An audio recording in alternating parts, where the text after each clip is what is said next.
హల్లెలూయా హల్లెలూయా జై బోలో యేసు మహారాజ్ కే జై. మరి చక్కని పాట పాడి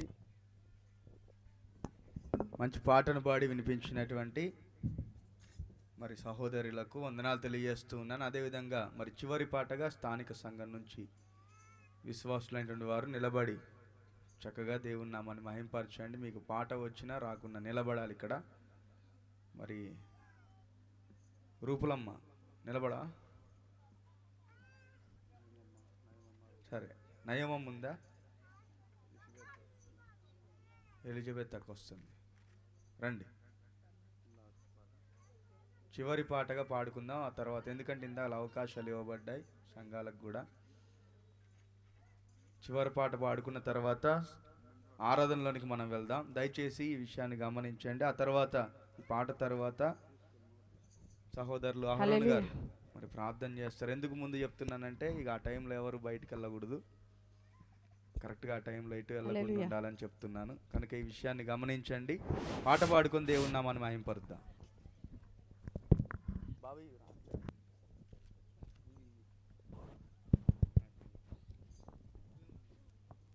హల్లెలూయా. నేను నిన్నే ప్రేమిస్తా యేసయ్యా, నేను నీలో జీవిస్తా యేసయ్యా, నేను నిన్నే ప్రేమిస్తా యేసయ్యా, నీలో జీవిస్తా యేసయ్యా. నా జీవితకాలమంతా నిన్ను జీవిస్తా, నీవు చెప్పిన మాటలన్నీ నీకు పాటిస్తా. నా జీవితకాలమంతా నిన్ను జీవిస్తా, నీవు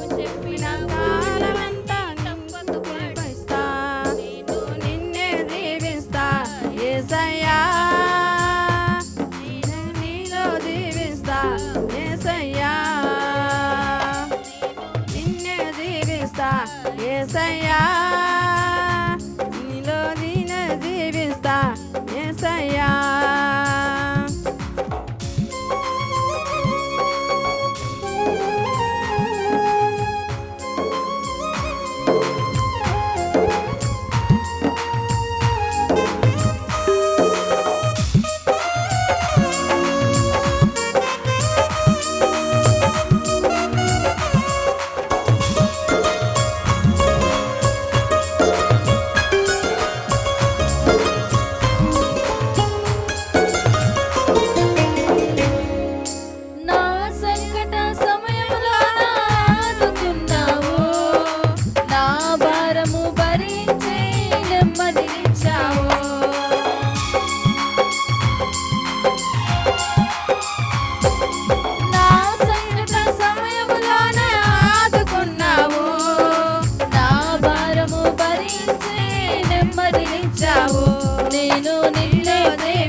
యేసయ్యా నేను నిన్నే ప్రేమిస్తా యేసయ్యా నేను నిన్నే ప్రేమిస్తా యేసయ్యా హల్లెలూయా దయచేసి అందరూ కళ్ళు మూసుకున్నట్లయితే మోకరించగలిగిన వారు మోకరించండి ముందుకు వచ్చి, లేదంటే మీరున్న స్థలములోనే కళ్ళు మూసుకున్నట్లయితే దేవుడు గడిచినటువంటి 3 సంవత్సరాలుగా మరి ఈ యొక్క చిక్కుడుగుంట ప్రాంతంలో అందరూ కూడా కళ్ళు మూసుకొని ప్రభు నామాన్ని స్తుతిద్దాం. దేవుడు గడిచినటువంటి 3 సంవత్సరాలుగా ఈ చిక్కుడుగుంట ప్రాంతంలో జరిగిస్తున్నటువంటి సేవా పరిచర్యను బట్టి, ప్రత్యేకించి ఆయన నిర్మించుకున్నటువంటి మందిరాన్ని బట్టి ఆయన యొక్క ఘననామాన్ని స్తుతించుకుందాం. దేవుడు ఎన్నో మేలులతోని ఈ యొక్క ప్రాంతాన్ని నింపడం కోసం ఆయన సన్నిధిని, ఆయన మందిరాన్ని ఇక్కడ నిర్మించుకొని ఉన్నాడు. ఆయన మందిరము ఉన్నటువంటి చోట ఆయన మహిమ నిలిచి ఉండే స్థలము అని దేవుని యొక్క వాక్యం సెలవిస్తూ ఉండగా, ఈ రోజున తన మహిమ నిలిచే స్థలముగా ఈ యొక్క మందిరం ఉన్నటువంటి చిక్కుడుగుంట ప్రాంతాన్ని ఉంచినందుకు దేవునికి స్తోత్రాలు చెల్లిద్దాం. ఈరోజు ఎంతోమంది మందిరము లేక ఉన్నప్పటికీ, ఎంతోమంది దేవుని సన్నిధి మహిమను అనుభవించలేని పరిస్థితుల్లో ఉన్నప్పటికీ, ఎంతోమంది సేవకుల కొరకు, సంఘముల కొరకు ఎదురు చూస్తూ ఉన్నటువంటి ప్రాంతాలు ఎన్నో ఉన్నప్పటికీ, ఈరోజు మరి చిక్కుడుగుంట గ్రామానికి అలాంటి పరిస్థితి దేవుడు తీసుకొని రాలేదు. ఈ యొక్క ప్రాంతాన్ని దేవుడు ఎంతో ప్రేమించి ఆయన అనుగ్రహించినటువంటి మందిరమును బట్టి, మందిర స్థలమును బట్టి, సేవకులను బట్టి, సంఘమును బట్టి ఆయన నామాన్ని స్తుతించుకుంటూ ఈ యొక్క కృతజ్ఞతాపూర్వకంగా జరుగుతున్నటువంటి ఈ యొక్క కూడికలో, ఈ యొక్క మహోత్సవములో, 4వ మహోత్సవములో, వార్షికోత్సవ మహోత్సవములో మనమందరము కూడా చేరి ఉండగా ఆయన నామాన్ని స్తుతిద్దాం. అయ్యా, నీవు గడిచిన 3 సంవత్సరములు మమ్మల్ని కాపాడినందుకు వందనాలు, గడిచిన 3 సంవత్సరములు మమ్మల్ని నడిపించినందుకు వందనాలని ఆయన నామాన్ని స్తుతిద్దాం. హల్లెలూయా, హల్లెలూయా. దేవానికి స్తోత్రములు, స్తోత్రములు, స్తోత్రములు. మనమందరం కూడా ప్రభు నామాన్ని స్తుతిస్తూ ఉండగా సహోదరులు అహరోన్ బ్రదర్ గారు, పరిచారకులు అహరోన్ బ్రదర్ గారు ముందుకు వచ్చి దేవుని యొక్క నామాన్ని స్తుతిస్తారు. మనమందరం కూడా కలిసి వారితో దేవుని నామాన్ని స్తుతించుకుందాం. స్తోత్రం. దయచేసి అందరం కూడా కళ్ళు మూసుకొని దేవుని సన్నిధిలో స్తుతిద్దాము ప్రభువును. స్తోత్రం.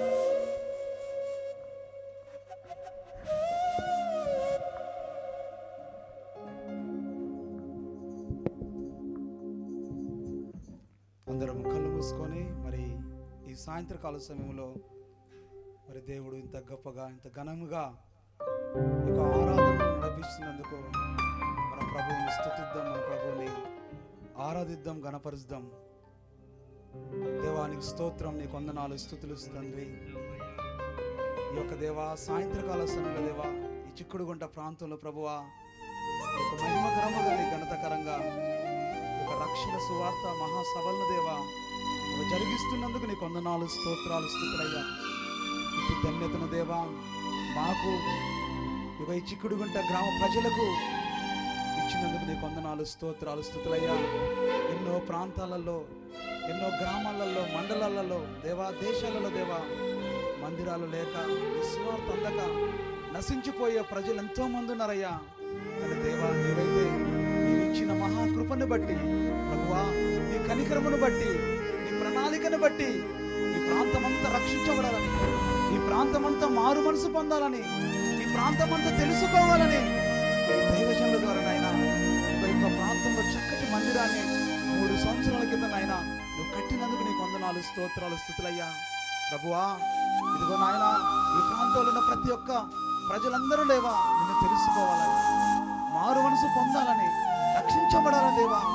దేవా ఎంతగానో మేము ఆశపడుతున్నామయ్యా. దేవా నీ చిత్తం ఉంటే, నీ కృప ఉంటే ప్రభువా ఈ సంవత్సర కాలంలో దేవా అనేక మంది నిన్ను తెలుసుకొని మారు మనసు పొంది ప్రభువా ఈ ప్రాంతం అంతా యేసుక్రీస్తు దేవుడు గొప్ప దేవుడు, ఆయన మంచి దేవుడు అని తెలుసుకొని నిన్ను ఆరాధించే సంఘములో ఉండుటకు సహాయము చేయండి తండ్రి. నీ వందనాలు, స్తోత్రాలు, స్తుతులయ్యా. ఇదిగో దినములన్నీ దేవా దేవా చెడ్డగా ఉన్నాయి తండ్రి, నీ స్తోత్రాలు తండ్రి. అయా మా రాకడెప్పుడో దేవా నీ స్తోత్రం తండ్రి. నీ రాకడెప్పుడో తెలియదు నాయన, మా పాకుడెప్పుడో తెలియదయ్యా. మా జీవితం అంతలో కనబడి ఇంతలో మాయమే జీవితం అయ్యా. నీ వందనాలు, స్తోత్రాలు, స్తుతులయ్యా. ప్రభు అన్నిటికీ వారంటీ గ్యారంటీ ఉంది, కానీ మాకు మాత్రం గ్యారంటీ లేదా అయ్యా. మీ ఇంతలో కనబడి ఎంతలో మాయమయ్యే జీవితం అయ్యా. కనుక నీవు మా అందరి కోసం నాయన పరలోకం నుంచి దిగి ఈ భూమి మీదకి దీనుడిగా రిక్తినిగా నిన్ను తగ్గించుకుని వచ్చామయ్యా. ప్రభు మా అందరి కోసం శిలువలో మరణించి తిరిగి 3 దినములలో లేచిన మహా గొప్ప దేవుడవయ్యా. నీలాంటి దేవుడు ఎవరున్నారయ్యా? నీకు సాటి అయిన వారు ఎవరున్నారయ్యా? నీలా ప్రేమించేవారు ఎవరున్నారయ్యా? నీ కొందనాలు స్తోత్రాలు స్తుతులయ్యా. ఎంతో మందిని నువ్వు రక్షించావు, ఎంతో మందిని నువ్వు కాపాడావు, ఎంతో మంది వ్యాధి బాధలను దేవా విడిపించిన మహా గొప్ప దేవుడు. అంతేకాదు చనిపోయిన వారిని కూడా తిరిగి లేపిన మహా గొప్ప దేవుడవయ్యా. దేవా నీకు స్తోత్రాలు వందనాలు స్తుతులయ్యా. ఇగో ఇప్పటి వరకు దేవా నిన్ను పాటల ద్వారా పాడి నిన్ను ఘనపరిచి మయంపరిచున్నావు. ఈ పాటల ద్వారా నీకే స్తుతి మహిమ ఘనత ప్రభావం కలుగును గాక. మరి జరగబోతున్న కార్యక్రమం అంతటి నాయన నీ చేతులకు అప్పగిస్తున్నాం. మరి దైవజనుడు దేవా మరి ఎంతో దూరం నుంచి దేవా నీ వాక్యాన్ని అందించాలని, నీ వాక్యాన్ని ప్రకటించాలని, నీ వాక్యాన్ని బోధించాలని దేవా ఈ ప్రాంతానికి నువ్వు నడిపించినందుకు వందనాలు తండ్రి. నీ దైవజన్ని ఎత్తుపట్టుకొని అయ్యా వచ్చిన సంఘానికి ఈ గ్రామ ప్రజలందరికీ నాయన సూటిగా మా అందరితో మాట్లాడి మా జీవితాలు సరిచేసి నీ రాజ్యానికి మమ్మల్ని వారసులు చేయమని అయ్యా ఈ సమయంలో నాయన నీ స్తుతించి అయ్యా నిన్ను ఆరాధించి అయ్యా నిన్ను గురించి ప్రార్థన చేసే సమయాన్ని నువ్వు నాకు అప్పగించినందుకు నీకు వందనాలు స్తోత్రాలు స్తుతించి దేవా ఈ ప్రార్థన ద్వారా మాకు ప్రతిఫలమును దయచేయమని నన్ను నేను తగ్గించుకొని నిచ్చిస్తూ యేసుక్రీస్తు నామములో వినంతో నిన్ను అడిగి వేడుకొనుచున్నాము తండ్రి, ఆమేన్. ప్రార్థించినటువంటి సహోదరులకు వందనాలు తెలియజేస్తూ ఉన్నాను. అందరం కూడా లేచి నిలబడదాం. లేచి నిలబడినట్లయితే దేవుని యొక్క వాక్యాన్ని సందర్భాన్ని బట్టి, ఎందుకంటే మందిర వార్షికోత్సవ సందర్భంగా ముందు రోజుగా మనం కృతజ్ఞతగా జరుపుకుంటున్నటువంటి ఈ యొక్క మహోత్సవాన్ని బట్టి దేవుని నామాన్ని గణపరుస్తూ దేవుని వాక్యంలో నుంచి 84వ కీర్తన 1వ వచనం నుండి చివరి వచనం వరకు ఏ వచనాన్ని తప్పిద్దామన్నా కుదరట్లేదు. అన్నీ దేవుని మందిరాన్ని గురించి ఉన్నాయి. 1 నుండి 12 వచనాల వరకు ఉత్తర ప్రత్యుత్తరాలుగా చదువుకుందాం. సహోదరులు హూరు బ్రదర్ మరి ముందుకు వచ్చి, పరిచారకులు వారు ముందుకు వచ్చి ఈ యొక్క వాక్యాన్ని ఉత్తర ప్రత్యుత్తరాలుగా చదువుతారు. వారు చదువుతూ ఉంటే రెండవసారి మనం కలిసి చదువుదాం.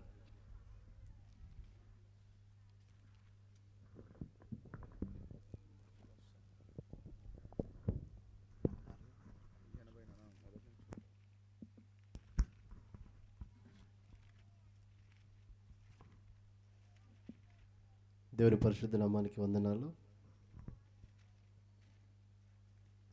పరిశుద్ధ గ్రంథం నుంచి 84వ దావీదు కీర్తన మొదటి 12 వచనాలు, వచనం మార్చి వచనం చదువుకుందాం. సైన్యములకు అధిపతికి యెహోవా, నీ నివాసములు ఎంత రమ్యములు, నా ప్రాణం ఎంతో ఆశపడుతుంది. అది సమస్యలు జీవంబుల దేవుని దర్శించుటకు నా హృదయం. సైన్యములకు అధిపతికి యెహోవా, నా రాజా, నా దేవా, నీ బలిపీఠములొద్దనే పిచ్చుకలకు నివాసము దొరికెను.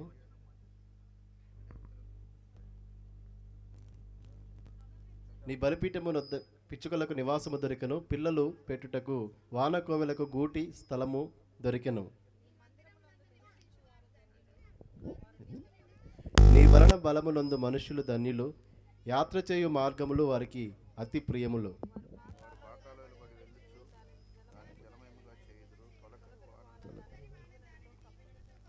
వారు నానాటికి బలాభివృద్ధి పొందుచు ప్రయాణము చేయుదురు. వారిలో ప్రతివాడును సియోనులో దేవుని సన్నిధిని కనబడును.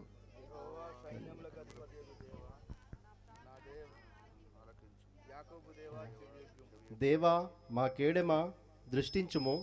నీవు అభిషేకించిన వారి ముఖమును లక్షింపుము.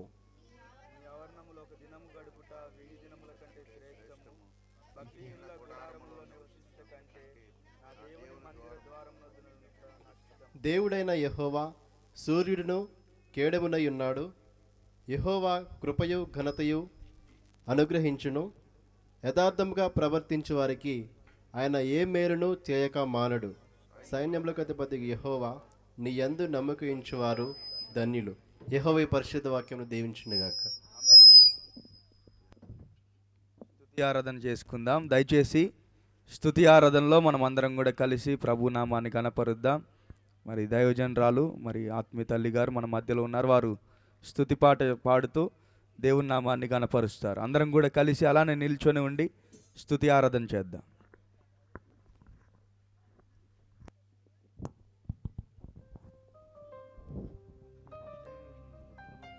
స్తోత్రం. హల్లెలూయా.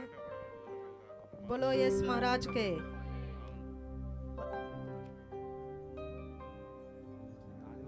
ఫస్ట్ వన్ మీకు చెప్పేది ఏంటంటే, దయచేసి స్త్రీలైన వారు ఇటు రండి, పురుషులైన వారు అటు వెళ్ళండి. క్రమంగా కూర్చోండి, చక్కగా నిలబడండి.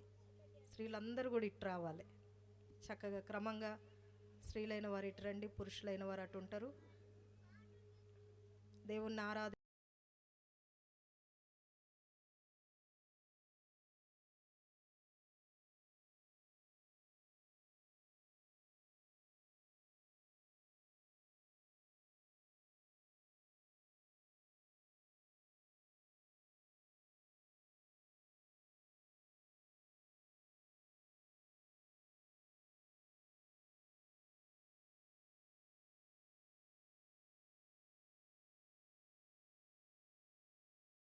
ఒక 4వ వార్షికోత్సవ సభకు వచ్చినటువంటి వారికి అందరికీ కూడా ప్రభు నామమున వందనాలు తెలియజేస్తూ ఉన్నాను.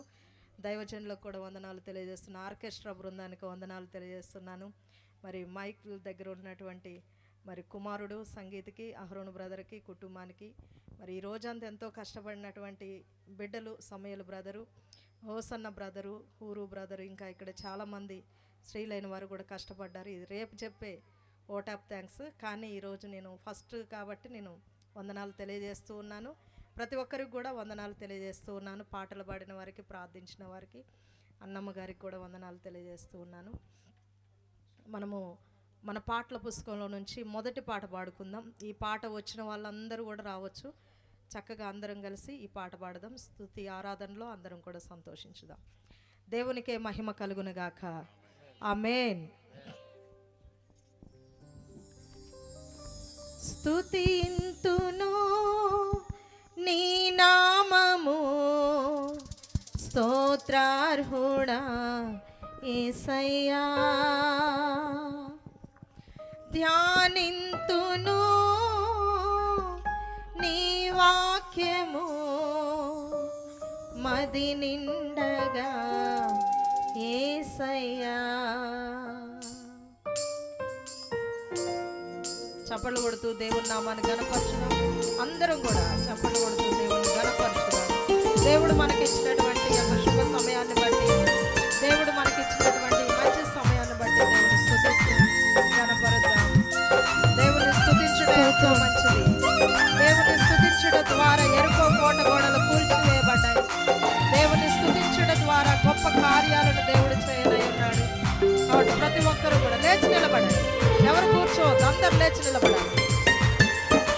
స్తుతింతును నీ నామము, స్తోత్రార్హుడా యేసయ్యా. ధ్యానింతును నీ వాక్యము, మది నిండగా యేసయ్యా.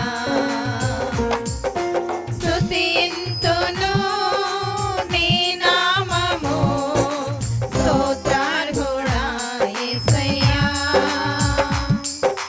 ధ్యానింతును నీ వాక్యము, మది నిండగా యేసయ్యా. నా ప్రాణము నీవే యేసయ్యా, నా ధ్యానము నీవే యేసయ్యా. నా ప్రాణము నీవే యేసయ్యా, నా ధ్యానము నీవే యేసయ్యా.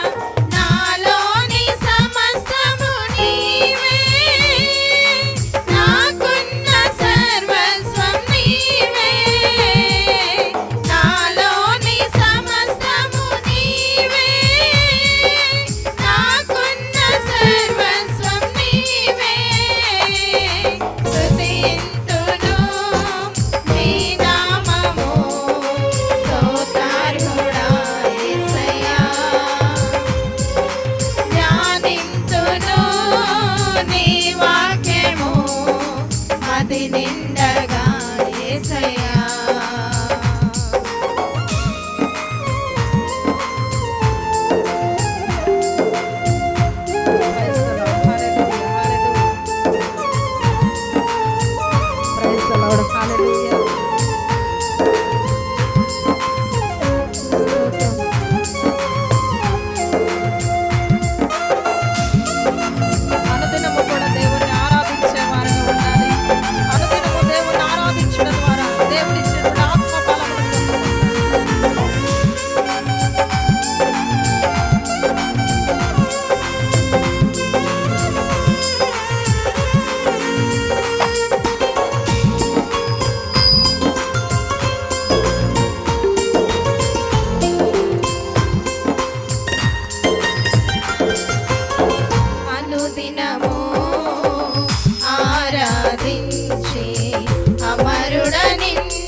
పైన ఆయన తన కను దృష్టిని నిలిపి ఉంచి ఉండగా చప్పలతో తండ్రి నామాన్ని గణపరచండి. ఈ స్థలమును నా తండ్రి కోరుకొని ఉన్నాడు. ఆయన కోరుకున్న ఈ స్థలములో ఎవ్వరు అడుగు పెట్టిన వారి జీవితాల్లో అద్భుతములను నా తండ్రి చేయబోచున్నాడు. ఆత్మరక్షణ ఇవ్వబోచు ఉన్నాడు. గొప్ప కార్యములను చేయబోచున్నాడు. హల్లెలూయా, హల్లెలూయా. లారాతి హరషాలా. హల్లెలూయా, హల్లెలూయా, హల్లెలూయా. ఇసికొర్తి హరషాలా. అహలాయిసి హోరాసియా. సియోనులో నుండి తండ్రి ఈ స్థలము వైపు చూస్తూ ఉన్నాడు. ఆయన తన కన దృష్టిని ఈ స్థలములో ఉంచి ఉన్నాడు. ఆయన తన మహిమతో ఈ స్థలమును నింపి ఉన్నాడు. ఆయన ఉన్న ఈ స్థలములో గొప్ప కార్యాలు జరగబోచున్నవి. రానున్న దినాలలో నా తండ్రి అద్భుతమైనటువంటి సేవను ఈ స్థలములో చేయబోచున్నాడు. తన బిడ్డలను వాడుకొనబోచున్నాడు. తన సంఘమును బలముగా నాటబోచున్నాడు. బలహీనులను బలపరచబోచున్నాడు. విశ్వాసముతో ఎవరు ఈ స్థలములో అడుగు పెట్టినా వారిని నా తండ్రి తాకబోచు ఉన్నాడు. హల్లెలూయా, హల్లెలూయా, హల్లెలూయా, హల్లెలూయా, హల్లెలూయా. యేసుకే మహిమ ఘనత ప్రభావములు కలుగునుగాక. బోలో యేసు మహారాజుకే, బోలో యేసు మహారాజుకే, బోలో యేసు మహారాజుకే.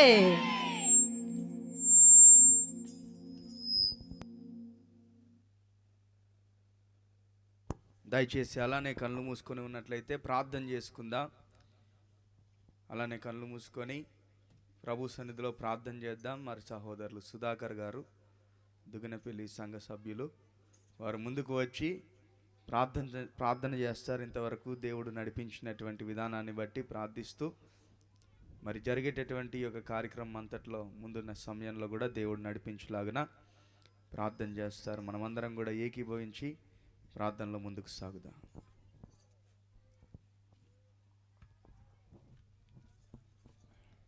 హల్లెలూయా. అందరూ మోకరించినట్టయితే వీలున్నవారు ప్రార్థన చేసుకుందాం. పరిశుద్ధుడు వెలి మహిమగల తండ్రి, నీకు వందనాలు దేవా. అయా తండ్రి, నీకే స్తోత్రాలు ప్రభువా. అయా ఈ రాత్రికాల సమయంలో దేవా నీకే స్తోత్రాలు. మంచి సమయం మాకు ఇచ్చినందుకే, అయా మంచి వాతావరణం మాకు ఇచ్చినందుకే వందనాలు తండ్రి. ప్రభువా నీకే స్తోత్రాలు ప్రభువా. ఈ రాత్రికాల సమయంలో సుకుడు వంటి ప్రాంతంలో ప్రభువా నీ తండ్రిని వేరుపరుచుకున్న మందిరాన్ని బట్టి స్తుతిస్తున్నాము తండ్రి. అయా ఈ మందిర వార్షికోత్సవ దినమున ప్రభా, అయా ఈ మొదటి దినమున ప్రభా నీవు తండ్రి అయా ఇంతవరకు ప్రభా నీ పరిశుద్ధాత్మ ద్వారాగా తండ్రి నీకే స్తోత్రాలు. అయా తండ్రి ప్రభా, అయా ప్రార్థనల ద్వారాగా తండ్రి, అయా పాటల ద్వారా నీ నామాన్ని మహిపరుచుకుని ఉన్నాము తండ్రి. అయా మహిపరుచుకున్నందుకే నీకు స్తోత్రాలు ప్రభా, నీకు వందనాలు.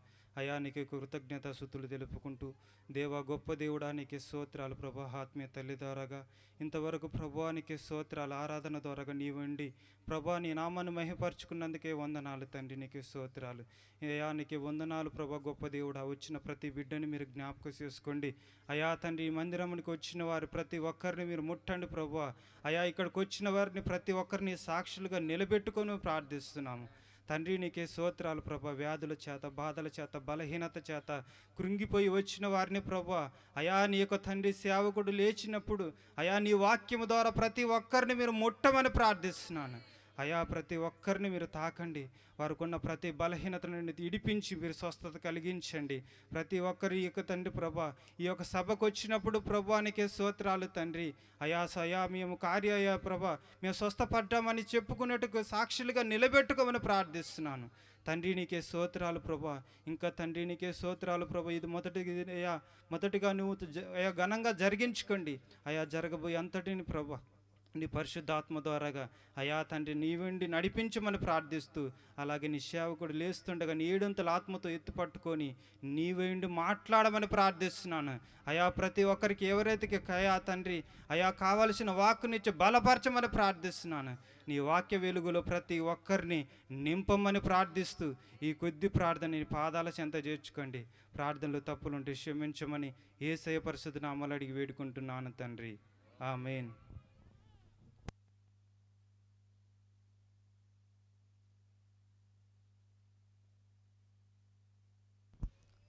దేవుని పరిశుద్ధ నామానికి మహిమ కలుగును గాక.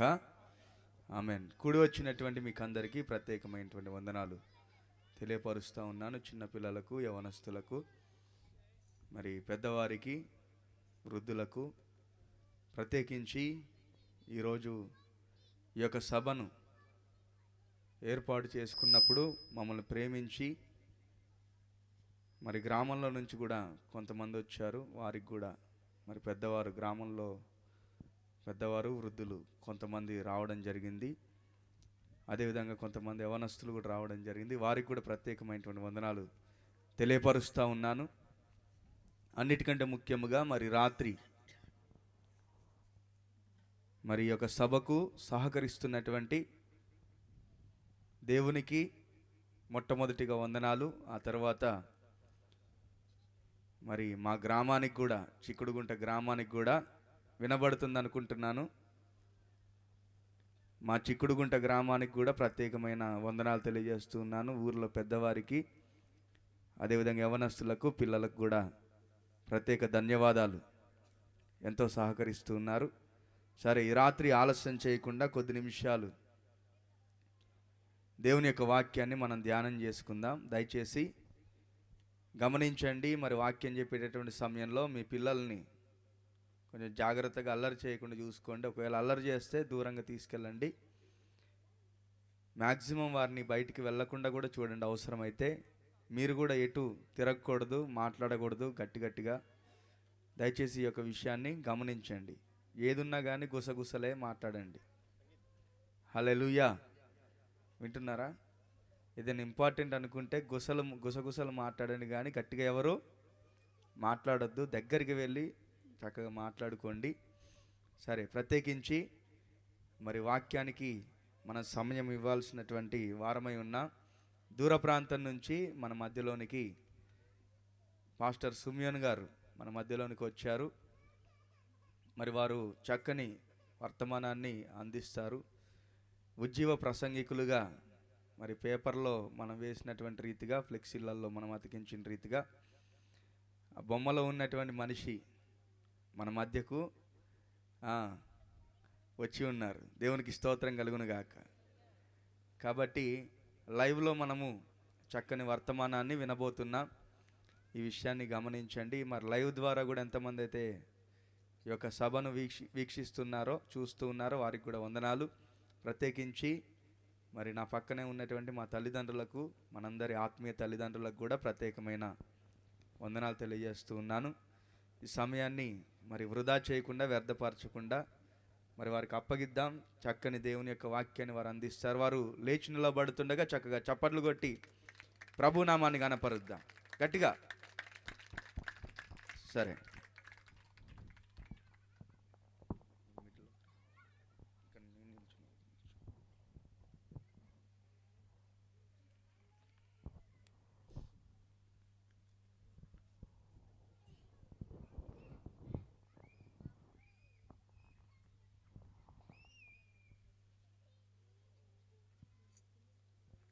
దేవునికి స్తోత్రం కలుగును గాక. హల్లెలూయా, హల్లెలూయా.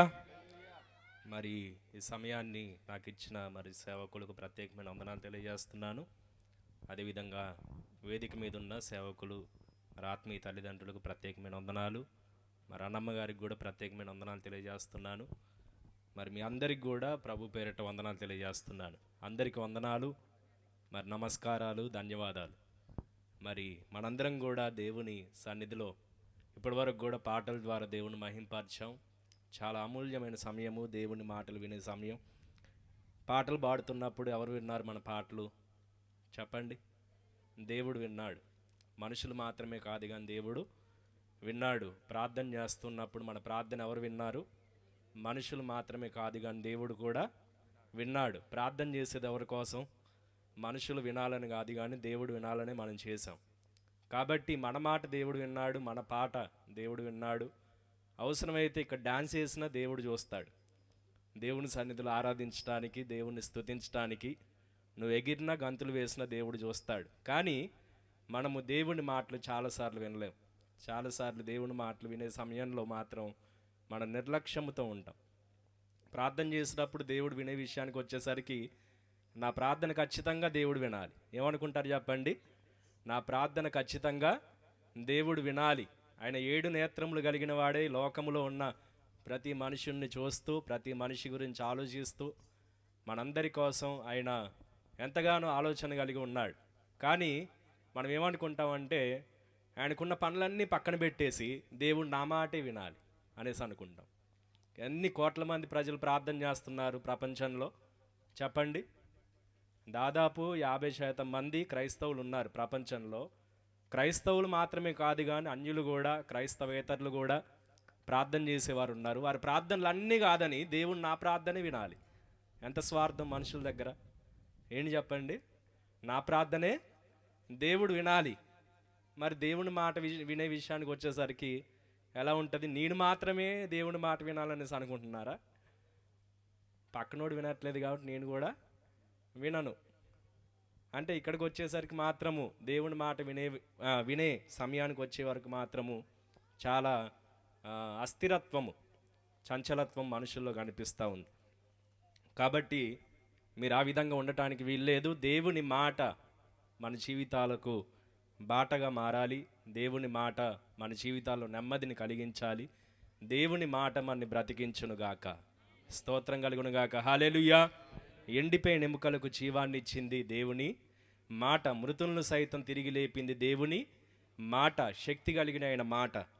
కాబట్టి ఆయన మాటలు శక్తి కలిగినవి, విలువైనవి.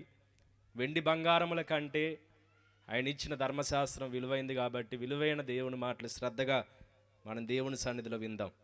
ఇక సమయము ఇలా చెప్పుకుంటూ వెళ్తే చాలా విషయాలు ఉంటాయి, కానీ మనం సూటిగా స్పష్టంగా కొన్ని విషయాలు మీతోని మాట్లాడాలనేసి ఇష్టపడుతున్నాను. యోహాను సువార్త 20వ అధ్యాయము, యోహాను సువార్త 20వ అధ్యాయము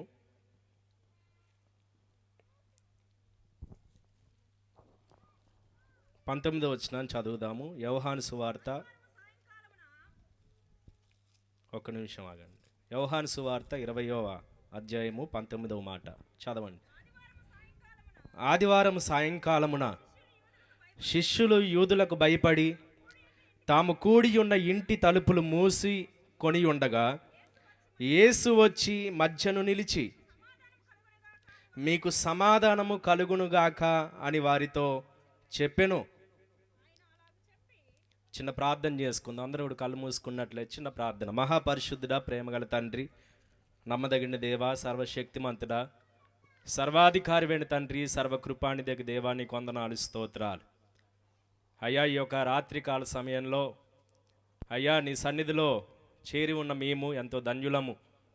అయ్యా, ఎంతోమంది ఈ గ్రామంలో నివసిస్తున్నప్పటికీ ఈ సువార్త మహాసభల్లో కూర్చోవటానికి నీవు ఏర్పాటు చేసుకున్న నీ యొక్క ప్రజల్ని బట్టి, నీ బిడ్డల్ని బట్టి నీకు వందనాలు. నీ దాసున్నైన నన్ను దూర ప్రాంతం నుంచి నడిపించి నీ యొక్క అయ్యా వాక్యమును ప్రకటించడానికి ఈ స్థలమును నిలబెట్టిన దేవుడవు నీవే, నన్ను సిద్ధపరిచిన దేవుడవు నీవే. కాబట్టి ఈ సమయంలో 7 అంతల ఆత్మతో నన్ను నింపండి, బలపరచండి. అయ్యా, ఇక్కడ కూర్చున్న వారు వినుటకు చెవులను, గ్రహించుటకు హృదయాన్ని ఇవ్వండి. ఈ మైకు శబ్దాంతరం ఎంత దూరం అయితే వినబడుతుందో అంత దూరం వరకు ఎంతమంది అయితే వింటున్నారో వారందరూ కూడా శ్రద్ధ కలిగి నీ మాటలు విని నీ మాటల్లోని పరమార్థాన్ని వారు తెలుసుకోవటానికి కావలసిన నీ కృపను అనుగ్రహించమని ప్రార్థన చేస్తూ యేసుక్రీస్తు వారి అతి శ్రేష్టమైన నామాన్ని బట్టి అడిగి వేడుకొని పొందుకొని ఉన్నాము తండ్రి, ఆమేన్. దేవుని వాక్యంలో నుంచి యోహాను సువార్త 20వ అధ్యాయము 19వ వచనాన్ని మనం చదువుకున్నాం. ఈ వాక్య భాగంలో యేసుక్రీస్తు ప్రభువారు ఆదివారము సాయంకాలమున శిష్యులకు ప్రత్యక్షమైన సంగతిని గురించి రాయబడుతుంది. ఎప్పుడు చెప్పండి? ఆదివారము సాయంత్రకాలం. అయితే ఎప్పుడు యేసుక్రీస్తు ప్రభువారు తను తాను వారికి ప్రత్యక్షపరచుకున్నాడంటే ఆయన మృతుల్లో నుండి లేచిన తర్వాత. ఎప్పుడు చెప్పండి? మృతుల్లో నుండి లేచిన తర్వాత. చాలామంది యేసుక్రీస్తు ప్రభువారిని గురించి చెడ్డగా ప్రచారం చేస్తూ ఆయన గురించి చెప్తున్న మాట ఏంటి ప్రపంచంలో, ఆయన గురించి చెప్తున్న మాట ఏంటి సోషల్ మీడియాలో, ఆయన గురించి చెప్తున్న మాట ఏంటి సమాజంలోనికి వెళ్ళినప్పుడు, యేసుక్రీస్తు ప్రభువారు 3 మేకులు పీక్కోలేకపోయాడు కాబట్టి ఆయన ఏ విధంగా మనని రక్షించగలుగుతాడు అనే మాట మనం బాగా ఈ మధ్యకాలంలో వింటూ ఉన్నాం. యేసుక్రీస్తు ప్రభువారు 3 మేకులు పీక్కోలేదు, వాస్తవమే. యేసుక్రీస్తు ప్రభువారు శిలువపై మరణించాడు, వాస్తవమే. యేసుక్రీస్తు ప్రభువారు సమాధి చేయబడ్డాడు, వాస్తవమే. కానీ యేసుక్రీస్తు ప్రభువారు 3వ దినమున సమాధిని గెలిచి ఆయన సమాధిలో నుంచి సజీవుడిగా బయటికి వచ్చాడు. స్తోత్రం చెప్దామా? హల్లెలూయా, హల్లెలూయా. ఈ లోకంలో ఉన్న మనుషులందరూ ఏ విధంగా మరణిస్తారో, యేసుక్రీస్తు ప్రభువారు మరణ శాసనం రాసినవాడు. ఆయన కూడా మరణానికి లోబడ్డాడు, కానీ ఆ మరణాన్ని జయించి ఆయన సజీవుడిగా బయటికి వచ్చిన తర్వాత శిష్యులకు తన్ను తాను ప్రత్యక్షపరచుకున్నాడు. ఎన్ని దినాలు అంటే 40 దినాలు ఆయన ప్రత్యక్షపరచుకున్నాడు. ప్రత్యేకంగా ఈ యొక్క యోహాను సువార్తలో ఆయన 3 మార్లు శిష్యులకు ప్రత్యక్షపరచుకున్నట్లుగా మనం చూస్తున్నాం. మొదటిసారి ఆయన ప్రత్యక్షపరచుకున్నప్పుడు శిష్యుల యొక్క పరిస్థితి ఏ విధంగా ఉంది, వారి యొక్క హృదయములో ఏ విధమైన భారముతో వారు నింపబడ్డారు అనేసి మనం ఆలోచన చేస్తే, ఆయన మొదటిసారి ప్రత్యక్షపరచుకున్నప్పుడు ఈ వాక్యంలో మనం చదివిన భాగాన్ని బట్టి మనం ఆలోచన చేయాలి. ఆదివారము సాయంకాలమున శిష్యులు యూదులకు భయపడి, దేవునికి స్తోత్రం కలుగునుగాక, హల్లెలూయా. ఆదివారము సాయంత్రమున శిష్యులు ఏం చేస్తున్నారంట? యూదులకు భయపడి వారు తలుపులు మూసుకొని వారు ఒక ఇంటిలో దాక్కున్నారు. ఎందుకు యేసుక్రీస్తు ప్రభువారు శిష్యులు భయపడుతున్నారు? కారణం ఏంటి? ఎందుకు వారి జీవితంలోనికి భయం వచ్చింది అనేసి అంటే, అప్పటికే యేసుక్రీస్తు ప్రభువారు వారి యొక్క ఆత్మీయ తండ్రిగా ఉన్న యేసుక్రీస్తు ప్రభువారు శిలువపై మరణించాడు. ఈ రోమీలైన వారు, యూదులైన వారు యేసుక్రీస్తు ప్రభువారిని శిలువకు అప్పగించారు.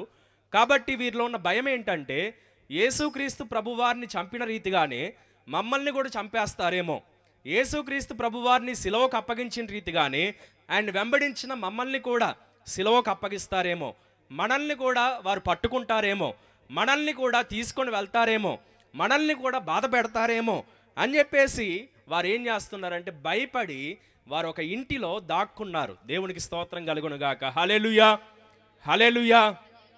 అప్పటికే యేసుక్రీస్తు ప్రభువారు సజీవుడని, యేసుక్రీస్తు ప్రభువారు ఆయన తిరిగి లేచాడని మగ్దలేని మరియా ఆ శిష్యులకు వర్తమానం తెలియజేసినప్పటికీ వారు ఆ వర్తమానమునందు లక్ష్యముంచలేదు, కానీ వారు భయముతో, అసమాధానముతో ఆ ఇంటిలో ఉన్నట్లుగా మనం చూస్తున్నాం. ఎప్పుడైతే మనిషి జీవితంలోనికి భయం వస్తుందో ఆ భయమును బట్టి అసమాధాన పరిస్థితులు హృదయంలో కలుగుతూ ఉంటాయి. దేన్ని బట్టి హృదయంలో అసమాధానం ఉంటుంది, దేన్ని బట్టి అశాంతి ఉంటుంది అనేసి అంటే, మనిషిలోనికి వచ్చిన భయము మనిషిని అశాంతికి గురి చేస్తూ ఉంటుంది, మనశ్శాంతి లేకుండా చేస్తూ ఉంటుంది.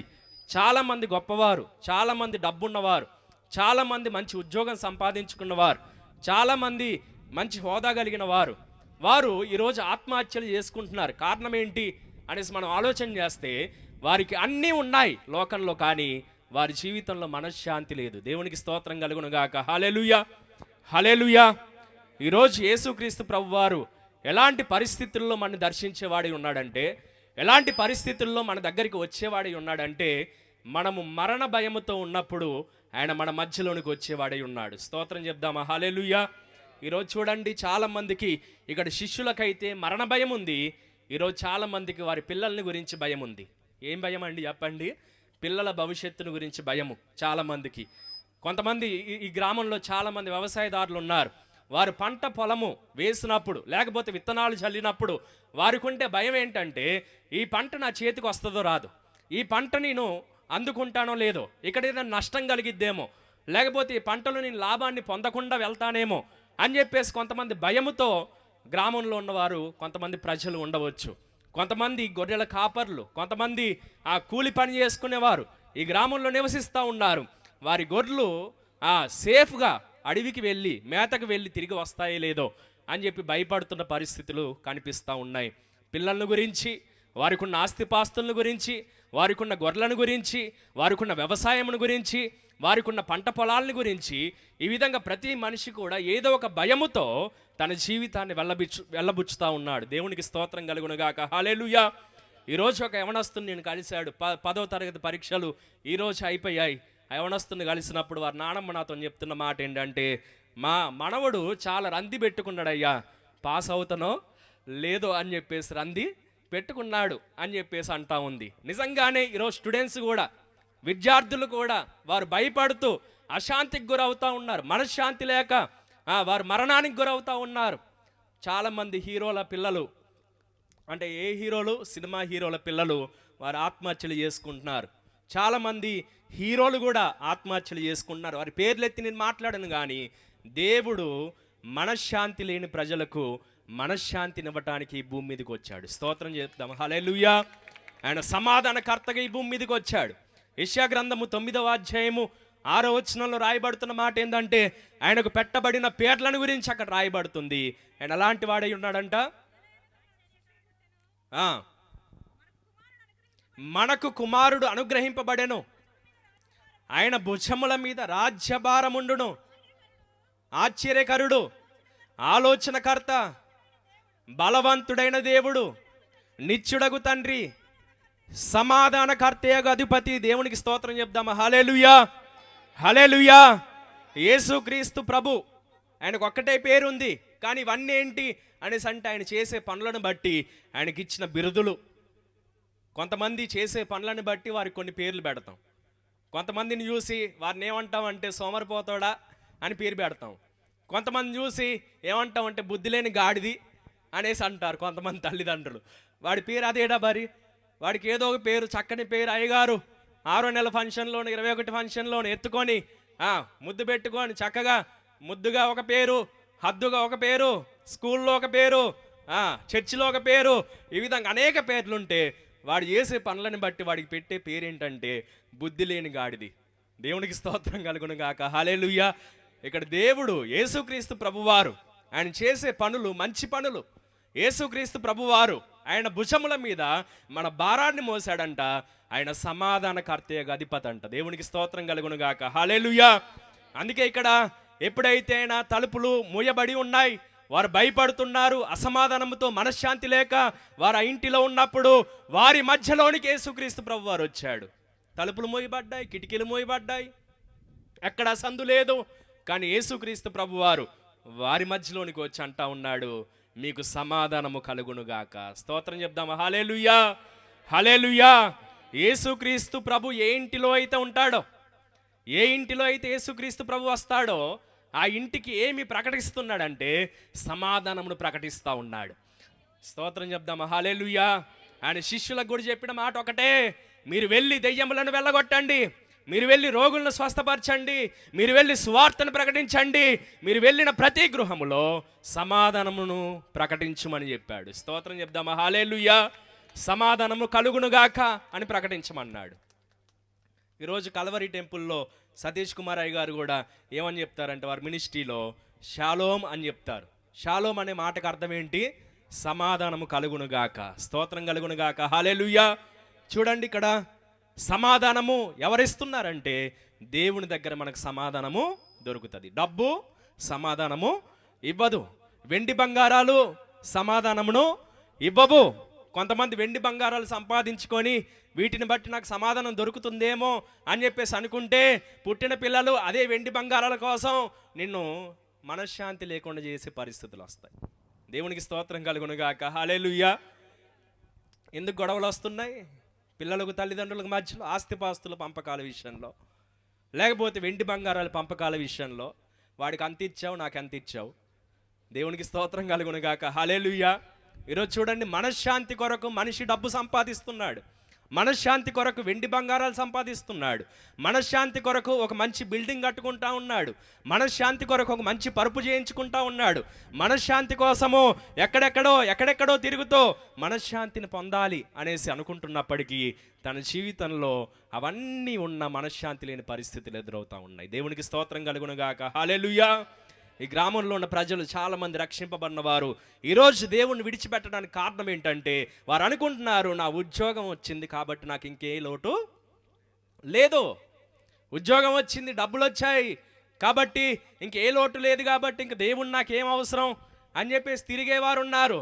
దేవుడు ఎందుకు అవసరం అంటే నీ జీవితంలో ఎన్ని ఉన్నా నీకు మనశ్శాంతి కావాలంటే, నీకు విశ్రాంతి కావాలంటే ఆయన దగ్గరికి రావాల్సిందే. స్తోత్రం కలుగునుగాక. హల్లెలూయా, హల్లెలూయా. కాబట్టి ఇక్కడ అంటున్నాడు, వారి మధ్యలోనికి, వారి ఇంటిలోనికి వెళ్ళాడు, వారి గృహంలోనికి వెళ్ళారు, వారు నివసిస్తున్న, వారు దాక్కున్న ఇంటిలోనికి వెళ్ళి ఆయన అంటున్నాడు, సమాధానము కలుగునుగాక. కుటుంబంలో దేవుడు ఉంటే అక్కడ ఏముంటుంది? సమాధానం ఉంటుంది. ఇంట్లో దేవుడు ఉంటే అక్కడ సమాధానం ఉంటుంది. ఇంట్లో ప్రార్థన ఉంటే అక్కడ సమాధానం ఉంటుంది. ఇంట్లో ఆరాధన ఉంటే అక్కడ సమాధానం ఉంటుంది. ఇంట్లో వాక్యం ఉంటే అక్కడ సమాధానం ఉంటుంది. ఎప్పుడైతే సమాధానముని ఇంటిని ఏలుబడి చేస్తుందో అక్కడ నీ ఇల్లు క్షేమాభివృద్ధిని కలిగి ఉంటుంది. నీ ఇల్లు కట్టబడుతుంది. స్తోత్రం కలుగునుగాక. హల్లెలూయా. మనశ్శాంతి లేని ఇల్లు గయ్యాలి కంప అని చెప్పేసి అంటారు కొంతమంది భార్యలను చూసి కదా. ఇంటిని కాపాడేవారు కొంతమంది అయితే, ఇంటిని కట్టేవారు కొంతమంది అయితే, ఇల్లు బీకి పందిరేసేవారు కొంతమంది. ఏం బీకంట? ఇల్లు బీకి పందిరేసే వాళ్ళు కొంతమంది. వీళ్ళు ఏం చేస్తారంటే మనశ్శాంతి లేకుండా చేస్తూ ఉంటారు వారి యొక్క భర్తలకి, మనశ్శాంతి లేకుండా చేస్తూ ఉంటారు పిల్లలకి. కేవలం స్త్రీలని అంటున్నానని కాదు, కొంతమంది పురుషులు కూడా ఏం చేస్తూ ఉంటారు, ఫుల్గా తాగొచ్చి ఏం కూర వండినావు, నువ్వేం తెచ్చిపెట్టినావు, మరి నువ్వే మొత్తం తాగినావు కదా. దేవునికి స్తోత్రం కలుగును కాక. హల్లెలూయా. ఏముండయ్యా నువ్వేం తీయలేదు కదా, ఏదో పచ్చి పులుసు చేసిన తినరాదంటే నాకు ముక్కలేందే ముద్ద దిగదు అని చెప్పేసి వీళ్ళని ముద్దగా దంచి కొడతారన్నమాట. ఎవరిని? భార్యలను. దేవునికి స్తోత్రం కలుగును గాక. హల్లెలూయా. ఇంటిలో కుటుంబంలో ఎవరుండాలంటే యేసుక్రీస్తు ప్రభువుకు స్థానం ఉండాలి. ఎక్కడైతే యేసుక్రీస్తు ప్రభువుకు స్థానం ఉందో, ఎక్కడైతే వాక్యం ఉందో, ఎక్కడైతే ప్రార్థన ఉందో, ఎక్కడైతే ఆరాధన ఉందో అక్కడ దేవుడు గొప్ప సమాధానమును దయచేస్తాడు. స్తోత్రం కలుగును గాక. హల్లెలూయా. హల్లెలూయా. సమాధానము కలుగును గాక అని ఒక్కసారి చెప్పలేదు. ఈ యోహాను సువార్తలో 3 సందర్భాల్లో యేసుక్రీస్తు ప్రభువారు తన శిష్యులకు ప్రత్యక్షపరుచుకుంటే 2 సందర్భాల్లో 3 సార్లు ఆయన చెప్పాడు, మీకు సమాధానము కలుగునుగాక. యోహాను సువార్త, ఇదే యోహాను సువార్త 14వ అధ్యాయము 27వ మాటను మనం చదివితే అక్కడ యేసుక్రీస్తు ప్రభువారు చెప్తున్న మాట ఏంటంటే, నా శాంతిని మీకు అనుగ్రహించి వెళ్ళుచున్నాను, నా శాంతినే మీకు అనుగ్రహించుచున్నాను, లోకం ఇచ్చినట్టుగా నేను మీకు అనుగ్రహించలేదు. మీ హృదయమును కలవరపడనీయకుడి, వెరవనీయకుడి. దేవునికి స్తోత్రం కలుగునుగాక. హల్లెలూయా. కలవరాన్ని బట్టి, వెరవటాన్ని బట్టి, భయాన్ని బట్టి ఏం జరుగుతుంది? మనిషిలో ఉన్న శాంతి, సమాధానము తన జీవితంలో కోల్పోతుంటే యేసుక్రీస్తు ప్రభువారు ఈ గ్రామంలో ఉన్న ప్రజలకు తెలియజేసే మాట ఏంటంటే, నీకు శాంతిని అనుగ్రహించడానికి నేను వచ్చాను. ప్రయాసపడి భారం మోసుకొనిచున్న సమస్త జనులారా నా యొద్దకు రండి, నేను మీకు ఏం చేస్తానన్నాడు? విశ్రాంతిని ఇస్తానన్నాడు. లోకం ఇచ్చే శాంతి కాదు, దేవుడిచ్చే శాంతి. ఈ శాంతి శ్రమల్లో కూడా మనకు తోడై ఉండే శాంతి. దేవునికి స్తోత్రం కలుగును గాక. హల్లెలూయా.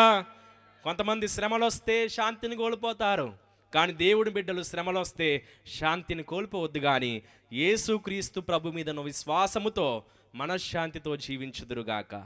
స్తోత్రం కలుగును గాక. హల్లెలూయా. కొంతమంది మనశ్శాంతి లేక నిద్ర పట్టదు. ఏం పట్టదండి? నిద్ర పట్టదు. దావీదు భక్తుడు 3వ కీర్తనలో అక్కడ అతని యొక్క పరిస్థితిని ఒకసారి మనం పైభాగాన్ని చూద్దాం. ఒకసారి చూడండి ఆ మాట. దావీదు భక్తుడు ఎలాంటి పరిస్థితుల్లో నిద్రపోతున్నాడు, ఎలాంటి పరిస్థితుల్లో అతడు దేవుణ్ణి ఆధారం చేసుకున్నాడు, ఎలాంటి పరిస్థితుల్లో అతను నిద్రపట్టింది అనేసి అంటే ఈ కీర్తనల గ్రంథము 3వ అధ్యాయం పై మాటలు రాయబడుతుంది. అబ్షాలోమను తన కుమారుని ఎదుట నుండి పారిపోయినప్పుడు దావీదు రచించిన కీర్తన. స్తోత్రం కలుగును గాక. హల్లెలూయా. దావీదుకు ఒక కుమారుడు ఉన్నాడు. ఆ కుమారుడు పేరు ఏంటంట? అబ్షాలోము. ఈ అబ్షాలోము, నేను రాజునవ్వాలి, నా తండ్రి తర్వాత నేనే రాజునవ్వాలి, మిగిలిన వారు రాజులు అవ్వటానికి వీల్లేదు, రాజ్యాధికారం నాకే కావాలి అని చెప్పి తండ్రి బ్రతికుండగానే అతన్ని వెంటాడుతున్నాడు, చంపటానికి ప్రయత్నిస్తూ ఉన్నాడు. అలాంటి పరిస్థితుల్లో దావీదు పారిపోయి అతడు కొండల్లో గుహల్లో దాక్కున్న పరిస్థితుల్లో అతను మాట్లాడిన ఒక మాట మీకు జ్ఞాపకం చేస్తాను. 5వ వచనాన్ని చూద్దాము. యెహోవా నాకు ఆధారము, నేను పండుకొని నిద్రపోయి మేలుకొందును. ఇంకో అద్భుతమైన మాట రాయబడతా ఉంది. 10,000 మంది దండెత్తి నా మీదికి వచ్చి మోహరించినను నేను భయపడను. స్తోత్రం చెప్దామా? హల్లెలూయా. ఎవరిని ఆధారం చేసుకున్నాడు దావీదు? దేవుణ్ణి ఆధారం చేసుకున్నాడు. అందుకే అతని జీవితంలో శాంతి కలిగింది. అందుకే అతని జీవితంలో చక్కని నిద్రను దేవుడిచ్చాడు. నువ్వైతే గుహలో అంతెందుకు, ఈరోజు ఇదే చిక్కుడుగుంట గ్రామంలో మీరు ఉండాలండి, ఇక్కడే పడుకోవాలి, అంటే ఈ దోమలు ఎట్లా పడుకోవాలి అయ్య గారు, ఈగళ్ళు ఎట్లా పడుకోవాలి అయ్య గారు అనేసి 100 ప్రశ్నలు అడుగుతారు మీరైతే. కానీ ఆయన మాత్రము గుహలో ఎన్నో తేనెటీగలు కనిపిస్తాయి, ఎన్నో బ్యాట్స్ కనిపిస్తాయి. బ్యాట్స్ అంటే తెలుగులో ఏమంటారు వాటిని? గబ్బిలాలు ఉంటాయి. అలాంటి ప్రదేశంలో, చీకటి కలిగిన బిలములో, అలాంటి ప్రదేశంలో అతడు అంటున్నాడు, యెహోవా నీవే నాకు ఆధారం అయ్యా, నేను పండుకొని నిద్రపోయి మేలుకొందును. అలాంటి పరిస్థితుల్లో కూడా ఎవరిని ఆధారం చేసుకుంటే మనకి నిద్ర పడుతుంది? ఎవరిని ఆధారం చేసుకుంటే? దావీదు దగ్గర కొంతమంది వచ్చారు, మేమున్నాం రాజుగారు మీకు సపోర్ట్ చేయటానికి, మీ సపోర్ట్ ఏం నాకు అక్కర్లేదు భయ్, నాకు దేవుని సపోర్ట్ ఉంటే చాలు అనేసి అన్నాడు. దేవునికి స్తోత్రం కలుగును గాక. హల్లెలూయా, హల్లెలూయా. కాబట్టి అతడికి మంచి నిద్రను దేవుడు ఇచ్చాడు. 10,000 మంది నా మీదకి వచ్చినా, నన్ను మోహరించిన, నా చుట్టూ ఉన్నా, నేను భయపడను, నేను మనశ్శాంతిని కోల్పోను, నేను అసమాధానం గురికాను అని చెప్పాడు. దేవుడిచ్చే శాంతి ఎంత గొప్పదో మనం అర్థం చేసుకోవాలి. దేవుడిచ్చే శాంతి ప్రత్యేకమైన శాంతి. దేవుడిచ్చే శాంతి శ్రమల్లో కూడా నిలిచే శాంతి. దేవుడిచ్చే శాంతి అది ఏమంటున్నాడంటే, లోకం ఇచ్చినట్టుగా నేను ఇవ్వట్లేదు. ఏమంటున్నాడు చెప్పండి? లోకం ఇచ్చినట్లుగా నేను ఇవ్వట్లేదు, నా శాంతిని మీకు అనుగ్రహిస్తున్నాను. ప్రతి పరిస్థితుల్లో కూడా, ప్రతి స్థితిగతుల్లో కూడా, అది ఉన్నతమైన స్థితి అయినా లేకపోతే దిగజారిపోయిన స్థితి అయినా, నీ స్థితి ఈ భూమి మీద ఎలా ఉన్నా, నువ్వు యేసుక్రీస్తుని నమ్మిన బిడ్డవైతే నీ గొప్ప శాంతిని దేవుడిస్తాడు. ఎందుకంటే యేసుక్రీస్తు ప్రభువారు శ్రమలు రావని చెప్పట్లేదు, కానీ నాకు శ్రమలు వచ్చాయి, నేను జయించాను, మీరు కూడా జయిస్తారు అని చెప్పాడు. దేవునికి స్తోత్రం కలుగును గాక. హల్లెలూయా. శ్రమల్లో జయాన్నిచ్చే దేవుడు. నా వల్ల మీకు సమాధానం కలుగునట్లుగా నేను ఈ మాటలు మీతో చెప్తున్నాను. ఇదే యోహాను సువార్త 16:33లో రాయబడుతుంది, నా వల్ల మీకు సమాధానం కలుగునట్లుగా నేను ఈ మాటలు చెప్తున్నాను. ఈ లోకములో మీకు శ్రమ కలుగును, అయినను ధైర్యము తెచ్చుకోండి, ఎందుకంటే నేను ఈ లోకాన్ని జయించాను. ఎవరు జయించారంట ఈ లోకాన్ని? యేసయ్య జయించాడంట. నా యందు మీకు సమాధానం కలుగునట్లుగా ఈ మాటలు చెప్తున్నాను. ఆయన సమాధానం ఎలాంటిదంటే ఇలాంటి సమాధానమే. దేవునికి స్తోత్రం కలుగునుగాక. హల్లెలూయా. పరిస్థితులను బట్టి మారిపోయే సమాధానం కాదు, స్థితిగతులను బట్టి మారిపోయే సమాధానం కాదు. 1,00,000 రూపాయలు అప్పు దొరికినప్పుడు ఉన్న సమాధానం కాదు. 1,00,000 రూపాయలు, 2 లక్షలు, 3 లక్షలు, కోటి రూపాయలు సంపాదించినప్పుడు కలిగిన సమాధానం కాదు. యేసుక్రీస్తు ఇచ్చే సమాధానము శ్రమల్లో కూడా ఆయన సమాధానమును నీతో ఉంచుతాడు. దేవునికి స్తోత్రం కలుగునుగాక. హల్లెలూయా. ఇబ్బందుల్లో కూడా ఆయన సమాధానం నీతో ఉంచుతాడు. ఎందుకంటే ఆయన జయించిన దేవుడు నీకు కూడా జయ జీవితాన్ని ఇస్తాడు. నిన్ను ఓడిపోనిబడి దేవుడు ఆయన. దేవునికి స్తోత్రం కలుగునుగాక. హల్లెలూయా, హల్లెలూయా. వారిలో ఉన్న భయము వారిలో సమాధానం లేకుండా చేసింది. కానీ ఆ ఇంటిలోనికి వెళ్ళిన యేసుక్రీస్తు ప్రభువారు వారికి సమాధానమును ప్రకటించి, వారిని సమాధానముతో నింపి, వారికి పరిశుద్ధాత్మను అనుగ్రహించి వారిని ధైర్యపరిచాడు. స్తోత్రం చెప్దామా? హల్లెలూయా, హల్లెలూయా. ఇంకో రెండో మాట మీకు జ్ఞాపకం చేస్తాను. లూకాసు వార్త 8వ అధ్యాయము 48వ మాట మనం చదువుకుందాం. లూకాసు వార్త 8వ అధ్యాయము 48వ మాట. అందుకు ఆయన, కుమారి నీ విశ్వాసము నిన్ను స్వస్థపరచెను, సమాధానము గలదానవై పొమ్మని ఆమెతో చెప్పాను. స్తోత్రం కలుగునుగాక. హల్లెలూయా. ఏమంటున్నాడు? కుమారి. కుమారి అనే పేరు పెట్టుకున్నారు ఎవరైనా ఇక్కడ? కుమారి అనే పేరు ఎవరికైనా ఉందా? చూడండి ఏమంటున్నాడు యేసయ్య. కుమారి అంటే అర్థం ఏంటి? కుమార్తె, నా బిడ్డ. ఏమంటున్నాడు? నీ విశ్వాసము నిన్ను స్వస్థపరిచింది, నువ్వు సమాధానము గలదానవై పొమ్ము. యేసయ్య దగ్గరికి వచ్చిన తర్వాత అసమాధానంతో వెళ్ళకూడదు. యేసయ్య దగ్గరికి వచ్చిన తర్వాత, యేసయ్య సన్నిధికి వచ్చిన తర్వాత, నా జీవితంలో ఏ కార్యము జరగలేదండి అని చెప్పి నువ్వు వెళ్ళటానికి వీల్లేదు. యేసయ్య దగ్గరికి వచ్చిన ప్రతి ఒక్కరికి ఆయన కార్యమును జరిగించే దేవుడై ఉన్నాడు. దేవునికి స్తోత్రం కలుగును గాక. హల్లెలూయా. యేసయ్య దగ్గరికి వచ్చిన ప్రతి ఒక్కరికి ఆయన స్వస్థతను అనుగ్రహించే దేవుడై ఉన్నాడు.